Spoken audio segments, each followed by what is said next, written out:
बिस्मिल्लाहिर्रहमानिर्रहीम। अस्सलाम वालेकुम स्टूडेंट्स।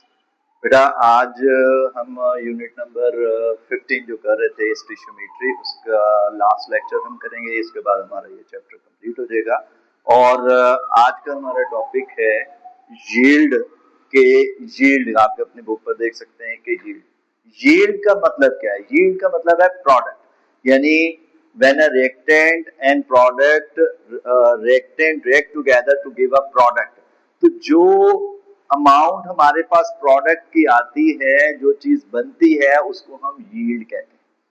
अब याद रखिएगा कि ये जो यील्ड है, यानी जो प्रोडक्ट आपके पास है किसी भी केमिकल रिएक्शन के दौरान, वो दो किस्म की हो सकती है। एक है एक्चुअल यील्ड और एक है थ्योरेटिकल यील्ड। यानी एक्चुअल यील्ड तो वो है जो एक्चुअली अमाउंट प्रोडक्ट की हमें मिलती है after reacting the chemical reactants, कि रिएक्टेंट्स के रिएक्ट करने के बाद जो हमें एक्चुअली प्रोडक्ट की अमाउंट हासिल होती है, वो आपके पास एक्चुअल अमाउंट कहलाती है। ठीक है। और एक है थ्योरेटिकल यील्ड। थ्योरेटिकल यील्ड हम कहते हैं कि किसी भी केमिकल रिएक्शन के दौरान इन अ बैलेंस केमिकल इक्वेशन जो आपके पास अमाउंट आपके पास आ रही है, वो थ्योरेटिकल यील्ड है। अब थ्योरेटिकल यील्ड हमेशा less than that of actual yield, यानी एक्चुअल यील्ड जो है वो हमेशा थ्योरेटिकल यील्ड से थोड़ी सी कम होगी, क्योंकि जाहिर बात है बहुत सारे फैक्टर इन्वॉल्व हो जाते हैं किसी भी केमिकल रिएक्शन के दौरान। बहुत सारी प्रोडक्ट कुछ गैस की सूरत में वहां से रिलीज हो जाती हैं, कुछ आपका मटेरियल वेस्ट हो जाता है। तो एक्चुअली जो अमाउंट इन द एंड हमें मिलती है वो एक्चुअल अमाउंट है, और वो एक्चुअल यील्ड जो है वो हमेशा किसी केमिकल रिएक्शन के दौरान बैलेंस इक्वेशन के जरिए जो आपको अमाउंट हासिल हो रही होती है, जो आप देख रहे होते हैं, यानी कैलकुलेशन करके जो आप निकाल रहे होते हैं, जो ज्यूम अमाउंट आप निकाल रहे होते हैं, उसकी वो थ्योरेटिकल है। और थ्योरेटिकल अमाउंट हमेशा जो है वो ज्यादा होगी, और थ्योरेटिकल एक्चुअल यील्ड जो है वो हमेशा कम होगी। तो ये आप अपनी बुक पर भी देख सकते हैं बेटा। हमारे पास यहाँ पर स्टार्ट में when the quantity of product obtained when a chemical reaction is performed is called actual yield। कोई भी आपने केमिकल रिएक्शन परफॉर्म किया, उसके दौरान जो आपको चीज मिली वो एक्चुअल है। This yield is always less than that of actual yield. और इसी से आगे थ्योरेटिकल यील्ड का लिखा हुआ है। The theoretical yield is the amount of product which we calculate assuming the all reactant reacting according to the balanced chemical equation। तो ये हमारे पास यील्ड है, यानी एक्चुअल और आपके पास थ्योरेटिकल यील्ड। अब हमारे पास यहाँ पर कैलकुलेशन करने में क्या है जी, परसेंटेज यील्ड निकालने। परसेंटेज यील्ड आपने कैसे निकालनी है, actual yield divided by theoretical yield multiply by 100। तो यानी जो हमारे पास एक्चुअल यील्ड गिवन है उसको डिवाइड कर दिया जाए थ्योरेटिकल यील्ड से, और उसको 100 से मल्टीप्लाई करें, देन हमारे पास आ जाए। अब इसकी प्रैक्टिस के लिए हमारे पास एक न्यूमेरिकल एक्सरसाइज में गिवन है 15.7। उसमें उसने क्या कहा है कि silver nitrate reacting with magnesium chloride to give magnesium nitrate and AgCl। अब इसमें उसने कहा है, अगर आप एक्सरसाइज में क्वेश्चन देखेंगे, उसने कहा है कि 305 ग्राम अगर आपके पास मैग्नीशियम सिल्वर नाइट्रेट के हो, तो आपने यहाँ पर मैग्नीशियम नाइट्रेट एक्चुअली कितना बनेगा। ठीक है। अब इसके लिए पहले तो ये बैलेंस केमिकल इक्वेशन आपने लिखी, यहाँ पे परसेंट यील्ड हमें कैलकुलेट करनी है। तो परसेंटेज यील्ड कैलकुलेट करने के लिए एक्चुअल यील्ड हमें गिवन है, उसमें कितनी दी हुई है एक्चुअल यील्ड। एक्चुअल यील्ड हमें गिवन है 23 पॉइंट, यानी मैग्नीशियम नाइट्रेट कितना बन रहा है 23.7 ग्राम। तो ये एक्चुअली हमारे पास गिवन है। तो हमें पहले थ्योरेटिकल यील्ड निकालनी है। तो थ्योरेटिकल यील्ड निकालने के लिए आप पहले गिवन इस इक्वेशन में देखेंगे सिल्वर नाइट्रेट कितना।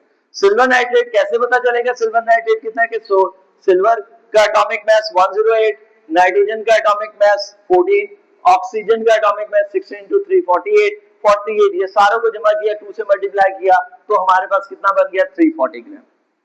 फिर उसके बाद इसी तरह मैग्नीशियम नाइट्रेट को अगर आप देख लीजिए, मैग्नीशियम 24 प्लस नाइट्रोजन कितना बना है 14, एटॉमिक मास है 2 से मल्टीप्लाई 28 हो गया, और ऑक्सीजन कितना बना 3 2 6 और 16 × 6 96, सारों को प्लस किया, तो ये आपके पास आ गया जी 148 ग्राम। तो दैट मीन्स कि 340 ग्राम इस बैलेंस इक्वेशन में 340 gram of silver nitrate produces magnesium nitrate 148 ग्राम। अगर 1 ग्राम हो तो क्या होगा 148 डिवाइडेड बाय 340, और जो हमें एक्चुअली जो हमें अमाउंट गिवन है सिल्वर नाइट्रेट की 305 ग्राम मल्टीप्लाई बाय 3, तो ये आपके पास, तो ये आपके पास जो अमाउंट यहाँ पर निकली ये हमारे पास थ्योरेटिकल यील्ड आ गई, यानी जो आपने बैलेंस इक्वेशन से निकाली। आपने निकालनी क्या है परसेंटेज यील्ड, तो आपने यहाँ पे ये इस रिएक्शन में ये थ्योरेटिकल यील्ड कैलकुलेट कर ली, और एक्चुअली जो अमाउंट हमारे पास गिवन है परसेंटेज यील्ड के लिए वो 23.7 सिल्वर इसकी मैग्नीशियम नाइट्रेट की गिवन है, और 132.76 ये आपने थ्योरेटिकल निकाली मल्टीप्लाई बाय 100, तो 17.85% ये परसेंटेज यील्ड है। इसके बाद बेटा आई होप सो कि आपको बात समझ आ गई होगी। उसके बाद हमारे पास है percentage purity. What does it mean percentage purity? Percentage purity means कि amount of a pure substance, यानी किसी भी कंपाउंड